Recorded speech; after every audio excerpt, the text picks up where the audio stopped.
Hi guys, and welcome to my new watercolor painting tutorial.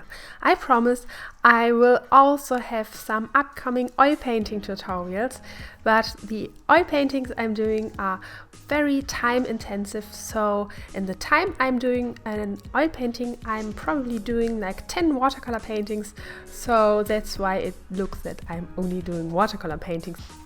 So, with this painting, which has the title Give Up the Ghost, I want to talk about two aspects of the painting that might be interesting for you, and that is the water lily on her head and the lace on her dress, because they are both not so easy to paint and to draw.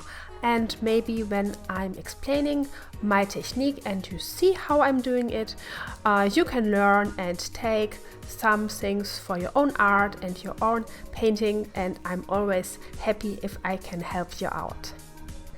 So, but before we start with the tutorial part, I want to talk a bit about this painting because it has such a dark title, but it isn't meant that way.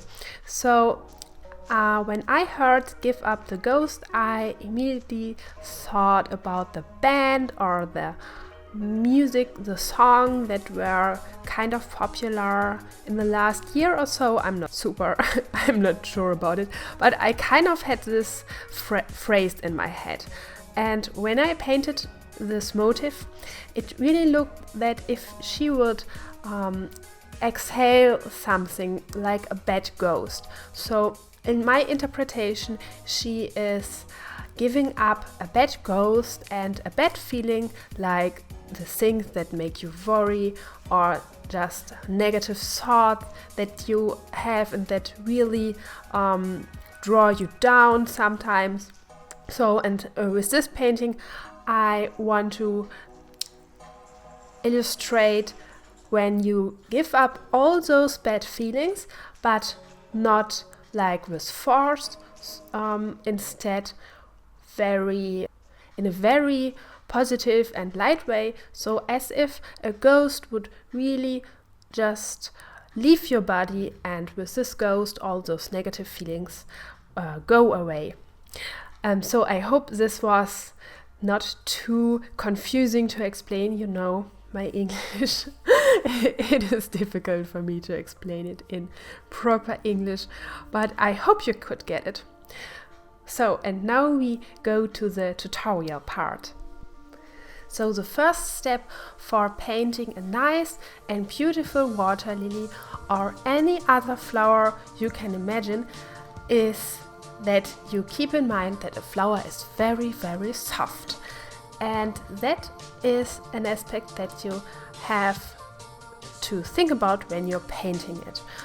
So with this flower, I decided to draw the lines, the outlines of the flower petals down, and especially if you want to not make an abstract flower, it can really help with watercolor. With oil paintings you don't need it. I have another technique for that, but with watercolors I draw the outlines down. And what I meant with that you have to keep in mind that the flower is very soft is that you have to pay attention to the contrast of the flower. So what makes the flower looking soft? It is that the difference between the color and the color values, so between dark and light, and also the different colors are very, very close together.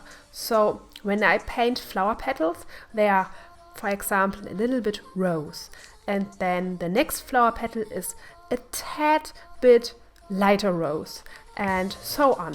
And maybe some flower petals go a bit into the bluish area, and some flower petals are a little bit going to the reddish area, especially in the dark parts. But it is really, really only a tad, so that will make your flower looking very, very soft. And the good thing is with watercolor that you can paint with very thin layers, and then your flower petals won't have so much contrast, and then in the end they should look very soft. And when I painted this water lily, I really forced myself not to overdo the flower, because I'm the artist who is always overpainting and overdoing something because I think it needs to look perfect, and there's this little thing in the reference that needs to be in my painting too. But with flowers you really mustn't do that, because when you overdo them they won't look soft, they will look very, very heavy and not lively and very strong. And if you want to have a soft flower, 2 or 3 layers of watercolor it's enough. Don't use more. And with this flower I really forced myself to do it, and I think I succeeded to make a very soft looking flower. And the only thing I did in the end was with my color pencil that I really softly worked out the darker shadow areas, but really only a bit.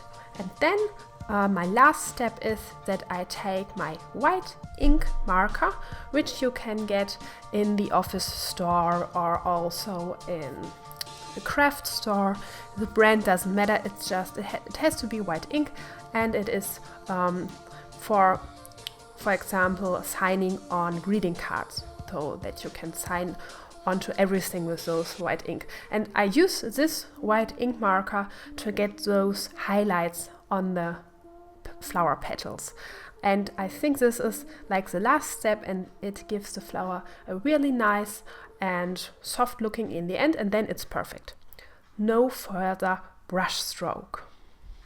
If you like to see more videos from me, and if you like to see how I painted and drew the lace on her dress, go to my Patreon page and pledge $5. Then you can get the bonus part of this video. You see how I finish the painting, and I also talk about how to draw clothes, because this is a complete different type of thing and it's not so easy. And if you're interested in that, I would love to see you over there, and you get also access to all my other Patreon exclusive videos, and I have a lot of different and wonderful rewards for you, so maybe there's something you like as well besides of the videos. And I hope this video helped you a bit, and I'm excited to see how you would implement my techniques, so let me know if you do that, and I hope I see you in the next video. Bye bye!